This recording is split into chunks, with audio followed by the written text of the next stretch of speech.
My mother-in-law poured a strange white powder into my drink when she thought I wasn't looking.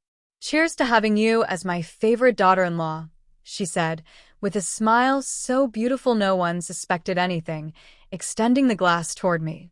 I thanked her and raised the glass to my lips. 2 minutes later. My name is Sarah Brand. I'm 34 years old, and I've built my real estate brokerage from absolutely nothing into a company that grosses over $2 million annually. I'm not someone who scares easily, and I'm definitely not someone who backs down from a fight. But standing there in Patricia's perfectly manicured living room, surrounded by my husband's extended family, I felt something I hadn't experienced since I was a child: genuine fear. Because Patricia Thornton had always despised me.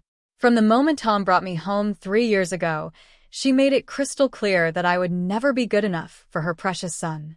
So why was she suddenly calling me her favorite and offering me special treatment?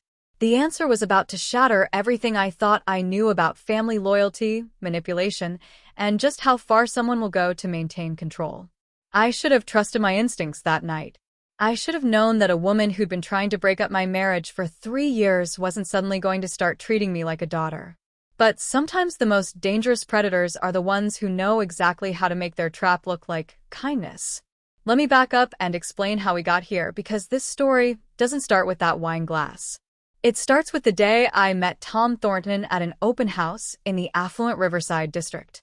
I was showing a $1.2 million property to potential buyers when this tall, kind-faced man walked in wearing paint-stained jeans and a tool belt. "Are you the contractor?" I asked, assuming he was there to assess repair work. He laughed and introduced himself as a potential buyer. Tom was a high school English teacher who'd inherited his grandmother's house and wanted to upgrade. We talked for 2 hours about everything except real estate. He was intelligent, funny, and completely unbothered by the fact that I was clearly more successful financially than he was. When he asked me to dinner, I said yes without hesitation. 6 months later, he proposed. 9 months after that, we were married in a small ceremony that his mother attended with all the enthusiasm of someone receiving a root canal. Patricia Thornton was 58, a former pharmacist who'd retired early at 45 due to what she vaguely described as health issues. She lived in a sprawling colonial home that her late husband's life insurance had paid off, and she spent her days volunteering at the church, tending her prize-winning garden, and orchestrating what I would later learn was a sophisticated campaign to control every aspect of her adult children's lives. From our first meeting, Patricia made her position clear. I wasn't suitable. I was too ambitious, too independent, too focused on my career. "Tom needs someone who will prioritize family," she told me during our engagement party, loud enough for others to hear.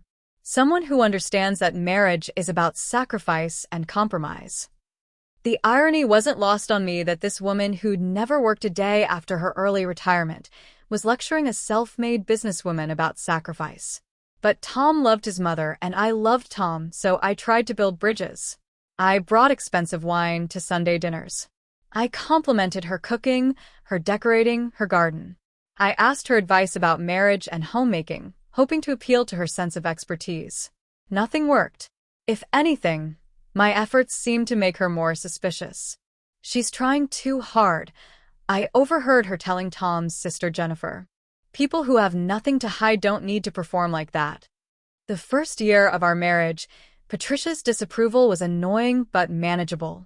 She'd make pointed comments about my work schedule, ask when we were planning to have children, and forget to include me in family photos. Standard mother-in-law territory, nothing I couldn't handle. The second year, things escalated.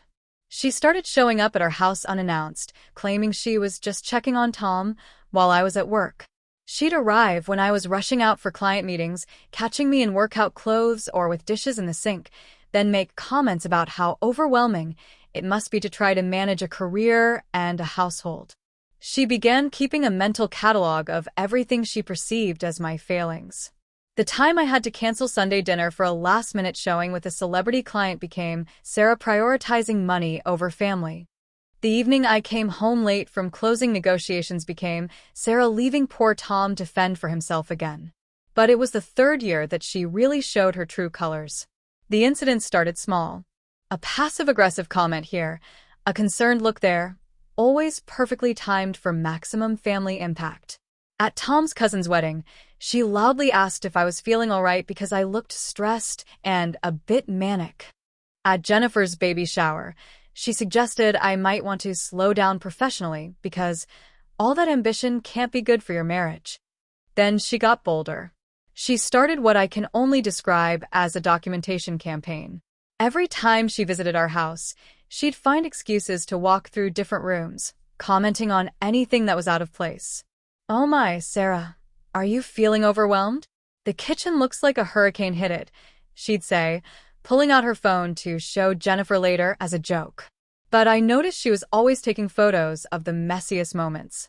After I'd been up until 3 a.m. preparing contracts. When I was rushing to get ready for a major presentation. During the week, I was dealing with food poisoning and couldn't keep up with housework. She was building a portfolio. The breakthrough came when I found Tom sitting in our living room one evening, looking troubled. "Mom's worried about you," he said gently. "She thinks maybe the business is getting to be too much. She mentioned that you've seemed really scattered lately, maybe drinking more than usual?" "Drinking more?" I stared at him. "Tom, I barely drink at all. You know that." I know, he said quickly. "But she said at the last family dinner, you seemed really out of it. Like you might have had too much wine." I remembered that dinner clearly.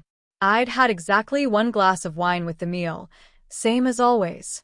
But Patricia had kept refilling my water glass all evening, then commented loudly about how I was making frequent trips to the bathroom.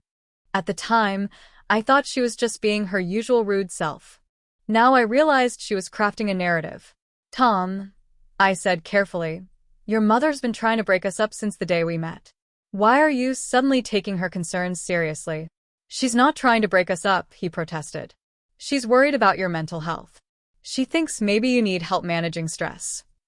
That's when I understood the true scope of what I was dealing with. Patricia wasn't just a disapproving mother-in-law. She was a systematic manipulator who'd identified my independence and success as threats to her control over Tom, and she was methodically building a case to prove I was unstable. And it was working. Which brings us back to Richard's 65th birthday party. I'd arrived that evening already on edge because Patricia had called Tom that afternoon to prepare him. "Sarah seemed really agitated when I spoke to her yesterday," she told him. "Maybe this party isn't the best idea. Large groups can be triggering for people who are struggling." I hadn't spoken to Patricia in over a week. The party was held at Patricia and Richard's house, with about 60 family members and close friends in attendance. I'd dressed carefully in a navy blue dress that was professional but not flashy, brought a thoughtful gift, and prepared myself for an evening of Patricia's passive-aggressive comments and performance art. But when she approached me with that wine glass, something in her demeanor was different. She was nervous, excited, almost giddy. Her hands were shaking slightly as she handed me the glass, and her eyes kept darting toward other family members as if she wanted to make sure they were watching. "Cheers to having you as my favorite daughter-in-law," she repeated, loud enough for nearby relatives to hear. Several people smiled and made approving comments about how sweet Patricia was being. I took the glass and pretended to take a sip, but something made me pause. Maybe it was the way she was watching me so intently. Maybe it was the slightly chalky residue I could see floating on top of the wine when I looked closely. Maybe it was just 3 years of accumulated suspicion finally reaching a breaking point. "This is delicious," I said, lowering the glass. "What makes it so special?" "Oh, just a little something extra I added," she said coyly. "A family recipe for relaxation." A family recipe for relaxation. Patricia, who'd lost her pharmacy license 15 years ago under circumstances she'd never fully explained to Tom, was talking about adding mysterious ingredients to my wine like it was a perfectly normal thing to do. "I'm going to save this for when I can really appreciate it," I told her, raising the glass in a mock toast. "Maybe I'll take it to the kitchen so it doesn't get knocked over in the crowd." Her face flickered with something that might have been disappointment, but she recovered quickly. "Of course, dear.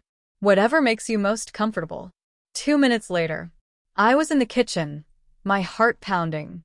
When I was sure I was alone, I pulled out a handkerchief from my pocket and soaked up the chalky residue still floating on the wine.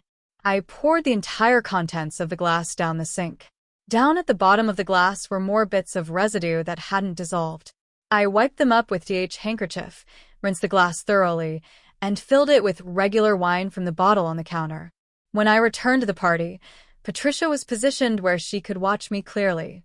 Over the next hour, I noticed her checking her phone frequently, and at one point, I caught her discreetly recording video in my direction. She was clearly expecting something to happen, and when it didn't, her agitation became increasingly obvious. Around 10 p.m., as the party was winding down, Patricia approached me again. "How are you feeling, Sarah? You look a bit tired." "I feel great," I replied cheerfully. That special wine was exactly what I needed. The disappointment in her eyes was unmistakable. That night, after Tom fell asleep, I sat in our kitchen staring at the wine glass I'd washed and saved. For 3 years, I'd been telling myself that Patricia was just a difficult mother-in-law, that her behavior was annoying but ultimately harmless. But attempting to drug someone crossed a line that went far beyond family disapproval. I needed proof, and I needed to understand exactly what I was dealing with. The next morning, I called my friend Tyler Hooper, a former police detective who'd transitioned into private investigation work. We'd met when he helped me conduct background checks on potential business partners, and over the years he'd become someone I trusted implicitly. "I need your help with something," I told him over coffee at a quiet downtown cafe. "And I need you to promise me complete discretion until we figure out what we're dealing with." I told him everything. The escalating harassment, the documentation campaign, the suspicious wine incident. Tyler listened without judgment, taking notes in his precise handwriting. "Do you still have the glass?" he asked when I finished. "I don't. I washed it thoroughly, but I got some of the powdered substance." I pulled a small Ziploc bag from my purse and handed it to him. "Thea should do."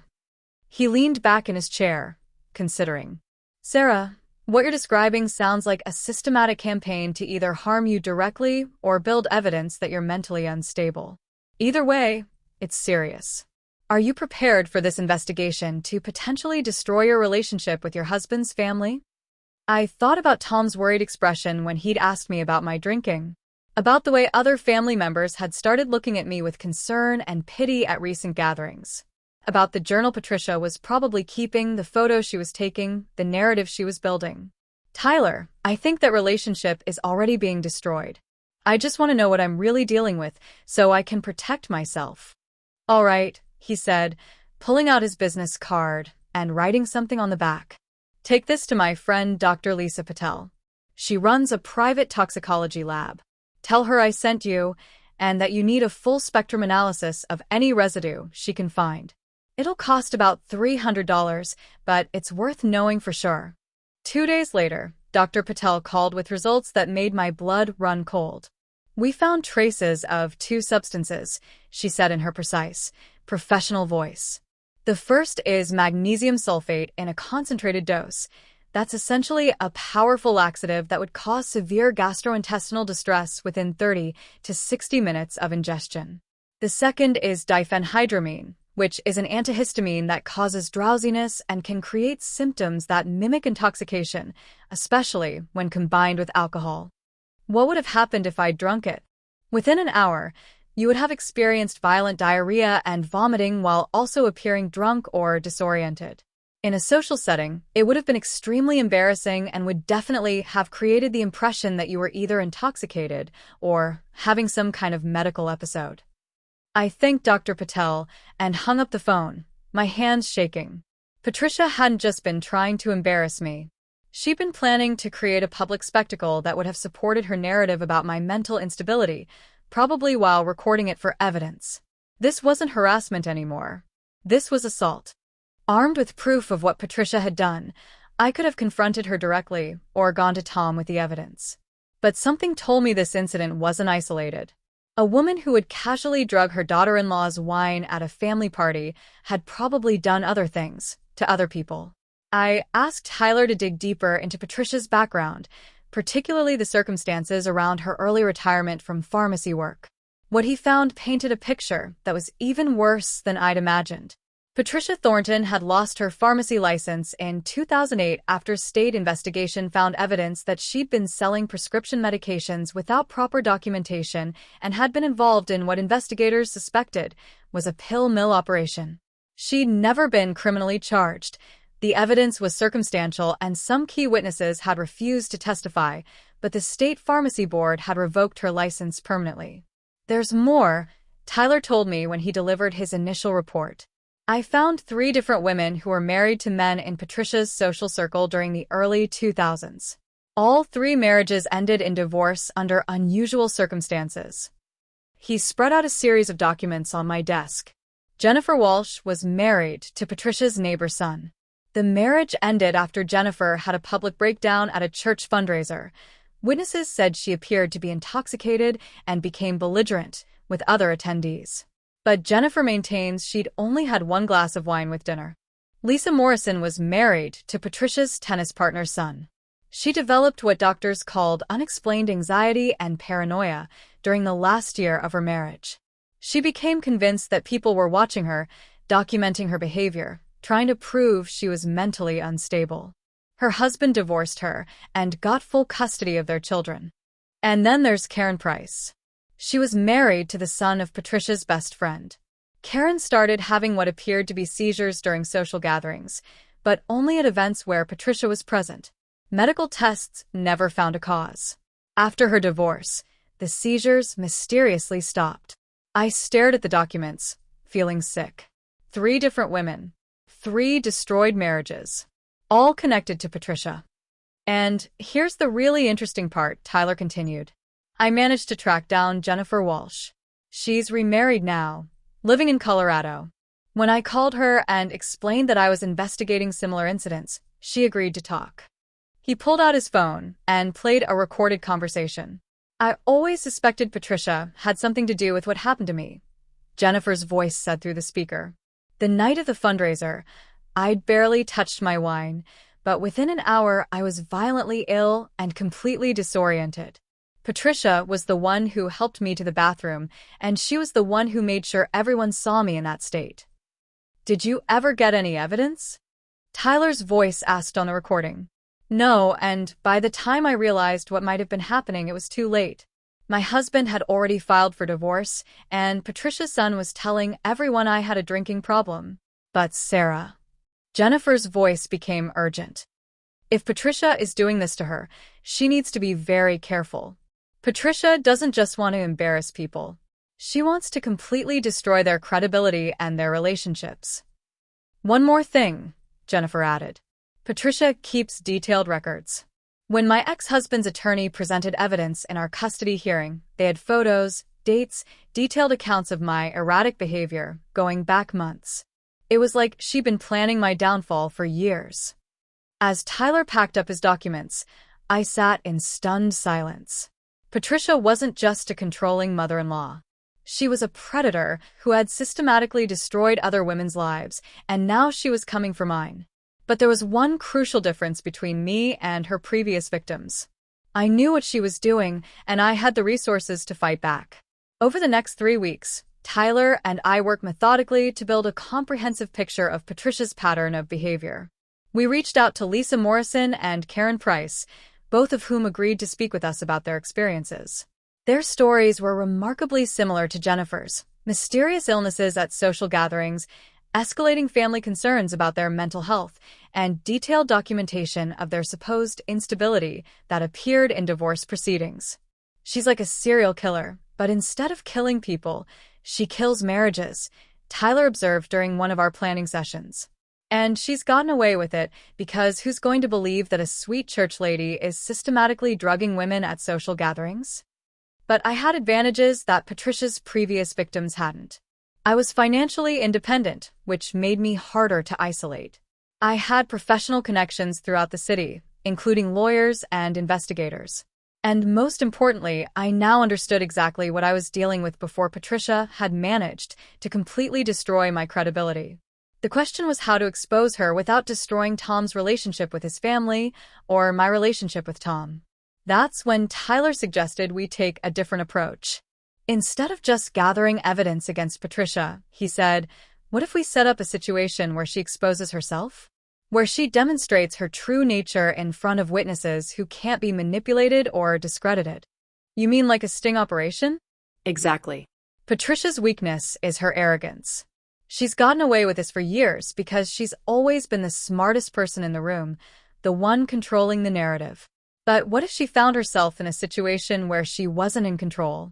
Where her behavior was being observed by people who couldn't be intimidated or manipulated? The plan we developed was elegant in its simplicity. We would create a scenario where Patricia would be tempted to make another attempt to drug or embarrass me, but this time, we'd be ready with witnesses, cameras, and immediate testing capabilities. The opportunity came when Tom mentioned that his parents wanted to host a small dinner party for my birthday. Mom specifically asked if she could plan something special for you. He said, clearly pleased that his mother was finally making an effort. She wants to make up for all the tension over the years. I smiled and told Tom I thought that was a wonderful idea, while internally I knew this was exactly the opportunity Patricia had been waiting for. A dinner party she controlled, in her house, with her choice of guests and timing. It was perfect for both of us. I called Tyler immediately. She's planning something for my birthday. This is going to be our chance. We spent 2 weeks preparing. Tyler arranged for microscopic cameras to be placed in my purse and jewelry, devices so small they were completely invisible, but capable of recording high-definition video and audio. Dr. Patel provided me with testing strips that could instantly detect common drugs and drinks, disguised to look like regular cocktail napkins. Most importantly, we arranged for witnesses who couldn't be dismissed or intimidated. I told Tom that I wanted to invite my friend Rachel Morrison, who happened to be a family law attorney, and her husband David, who was a retired FBI agent. They're some of my closest friends, I explained to Tom. And I'd love for your family to finally meet the people who are most important to me professionally. Tom was delighted and assured me that his parents would be happy to include them. 3 days before the party, Patricia called me directly, the first time she'd done so in months. Sarah, darling, she said in her most saccharine voice, I wanted to make sure this dinner party is absolutely perfect for you.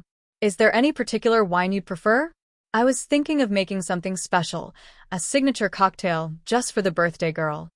That sounds lovely, Patricia, I replied. You know, I've been really stressed with work lately.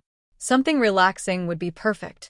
Oh, I have just the thing, she said, and I could hear the excitement in her voice. A special blend that's guaranteed to help you unwind completely. After I hung up, I sat in my kitchen feeling a mixture of anticipation and disgust. Patricia was practically salivating at the opportunity to drug me in front of witnesses. In her mind, she was probably planning the perfect public breakdown that would finally convince Tom that his wife was mentally unstable and needed to be managed. She had no idea that her perfect opportunity was about to become her downfall. The dinner party was held on a Saturday evening at Patricia and Richard's house.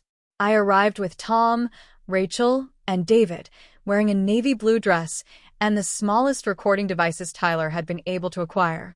My purse contained testing strips, a backup recording device, and emergency contact information for Dr. Patel, who was standing by to provide immediate toxicology analysis if needed. Patricia greeted us at the door with more warmth than she'd shown me in 3 years of marriage. She hugged me, told me I looked beautiful, and made a point of welcoming Rachel and David with excessive enthusiasm. Any friends of Sarah's are friends of ours, she declared. The guest list was small and carefully chosen. Tom's parents, his sister Jennifer and her husband, 2 of Patricia's closest friends from church and our group. Just enough people to witness whatever Patricia had planned, but not so many that she'd lose control of the narrative. Dinner was elaborate. Patricia had clearly gone to significant effort to create the impression of a loving mother-in-law celebrating her daughter-in-law's birthday. She asked about my business, complimented my achievements, and made several comments about how proud the family was of my success. David caught my eye across the table and raised an eyebrow. As a former FBI agent, he was clearly picking up on the performance aspect of Patricia's behavior. After the main course, Patricia announced that she had a special surprise. "I've created a signature cocktail just for Sarah," she said, disappearing into the kitchen. "A birthday blend that I think will be absolutely perfect for helping her relax after such a stressful year." She returned with a single glass containing a pale pink liquid garnished with fresh berries. "This is my own creation," she announced proudly, placing it in front of me. "Made with love specifically for our birthday girl." I picked up the glass and made a show of admiring the presentation. "This is so thoughtful, Patricia. What's in it?" "Oh, just some special ingredients that are perfect for stress relief," she said evasively. "Family secrets, you know." I lifted the glass toward my lips while discreetly pulling one of Dr. Patel's testing strips from my napkin. The moment the strip touched the liquid, it changed color, a clear positive for the presence of foreign substances. "You know what?" I said, lowering the glass. "This is so special. I want to make a toast first. This has been such a difficult year, and having family support has meant everything to me." I stood up, still holding the glass, and began speaking about the importance of family trust and honesty. While I talked, I used hand gestures that positioned my purse to record Patricia's reaction from the best possible angle. She was watching me intently, clearly waiting for me to drink. Her excitement was barely contained. "And most of all," I continued, "I want to thank Patricia for always looking out for my well-being, even when I didn't realize I needed it." That's when I sat down and, instead of drinking from my glass, I discreetly switched it with Tom's water glass while pretending to reach for bread. "Now, let me try this special creation," I said, lifting Tom's water glass and taking a sip. Patricia's face flickered with confusion, but she maintained her smile. 5 minutes later, I excused myself to go to the bathroom, leaving both my original glass and Tom's water glass on the table. When I returned, I noticed that Patricia had been busy rearranging things while I was gone. "Patricia, I'm so sorry," I said, looking at the table with apparent confusion. "I think in all the excitement, I might have mixed up my glass. Which one was my special cocktail?" The look that crossed her face was priceless. She'd clearly switched the glasses back while I was gone, but now she had to admit which glass contained the drugs without admitting why she knew. "Oh, well, they look the same now, don't they?" she stammered. "Maybe just pick whichever one appeals to you." "Actually," Rachel interjected smoothly, "Sarah, didn't you mention you brought those interesting pH testing strips for your business presentation next week? The ones that detect chemical imbalances in water systems? Maybe you could test both glasses and see if there's a difference." I could have kissed Rachel in that moment. "What a great idea," I said, pulling out additional testing strips. "Let me check both of these." I tested both glasses in front of the entire dinner party. The results were clear and immediate. One glass tested positive for foreign substances, the other was clean water. "How interesting," David observed in his calm, FBI voice. "It appears that one of these glasses contains chemical substances that aren't typically found in cocktail ingredients. Patricia, can you explain what might account for that?" The room went dead silent. Patricia's carefully maintained composure finally cracked. Her face went white, then flushed red, and her hands began to tremble visibly. There must be some mistake. Maybe the strips are wrong, or maybe..." "Actually," I said quietly, "there's no mistake. Patricia, you just attempted to drug me in front of 8 witnesses, and we have both video evidence and immediate chemical proof." Tom stared at me in shock, then at his mother, then back at me. "Sarah, what are you talking about? Your mother has been systematically trying to destroy our marriage for 3 years, I replied, my voice steady and controlled. "This isn't the first time she's attempted to drug me. It's just the first time we've caught her with witnesses and evidence." What happened next was like watching a carefully constructed house of cards collapse in real time. Patricia began denying everything, but her denials became increasingly frantic and contradictory. She claimed the testing strips were wrong, then claimed she'd only added natural herbs for relaxation, then claimed she'd mixed up the glasses accidentally.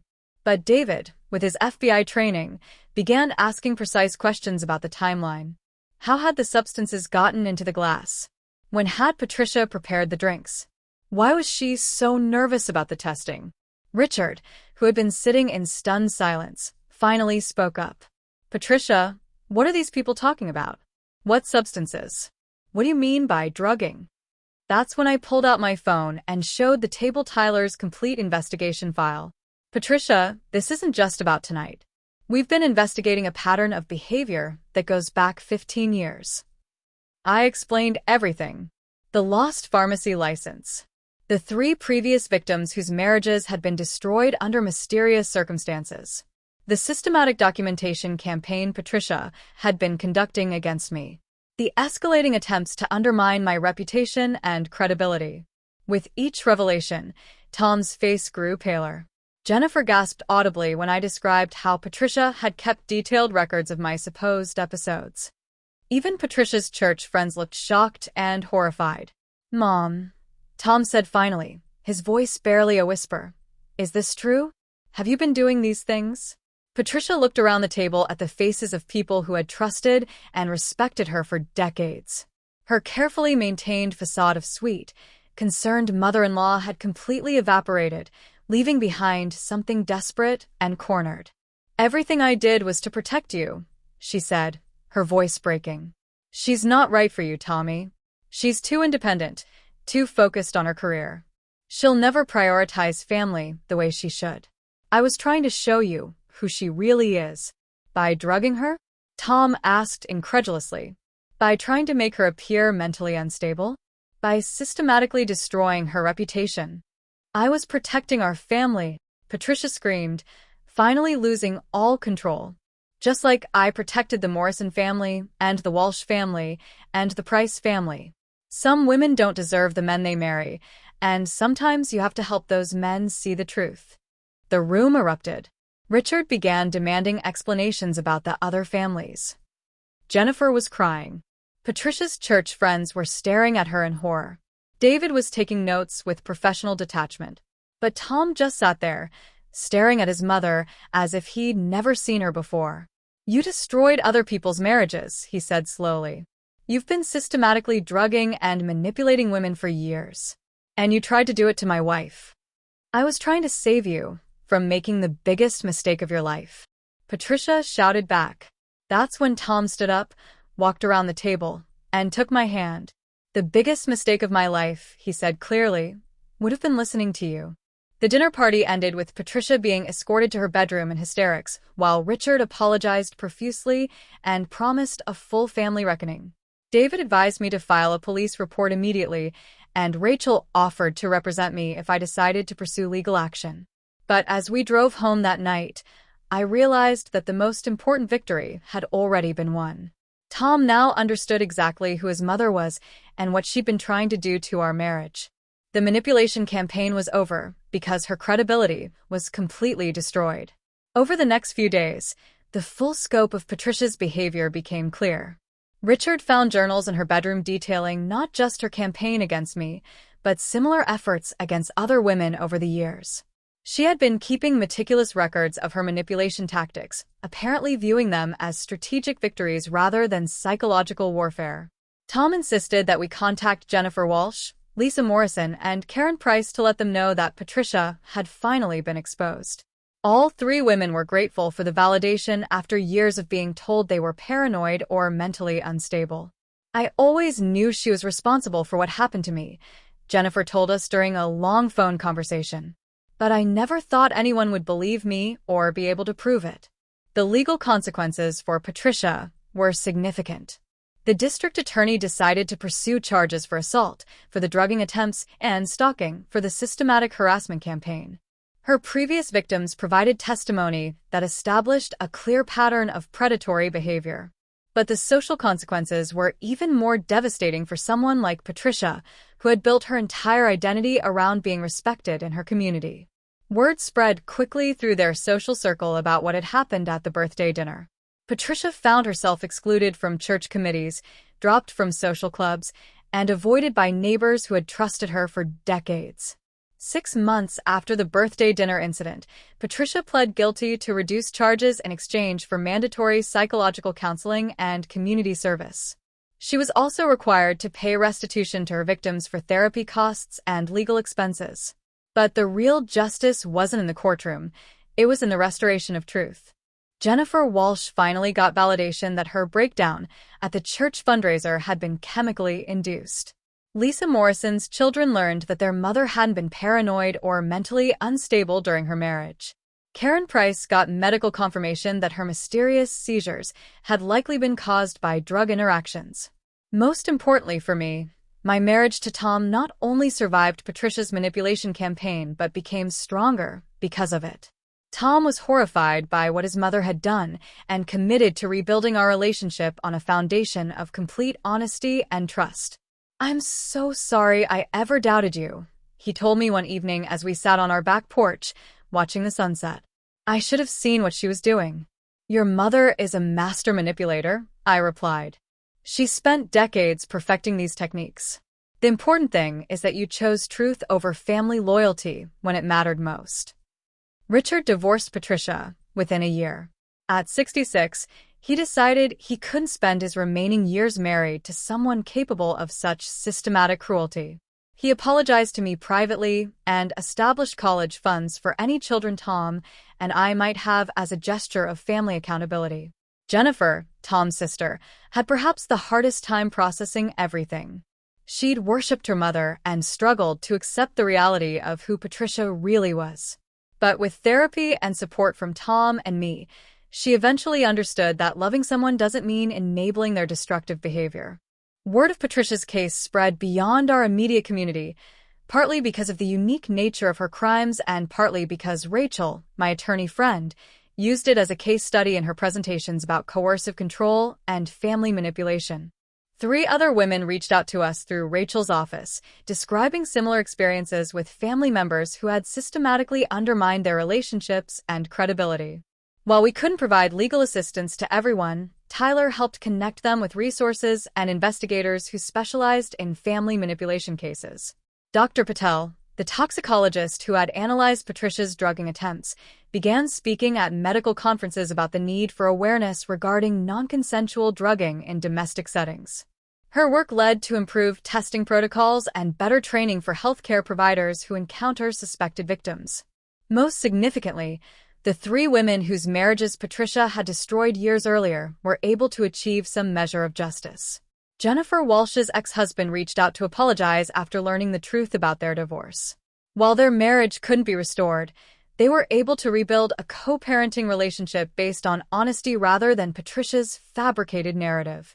Lisa Morrison's case was more complex because her ex-husband had remarried and was still influenced by Patricia's version of events. But with legal documentation of Patricia's pattern of behavior, Lisa was able to petition for increased visitation with her children and eventually restored a meaningful relationship.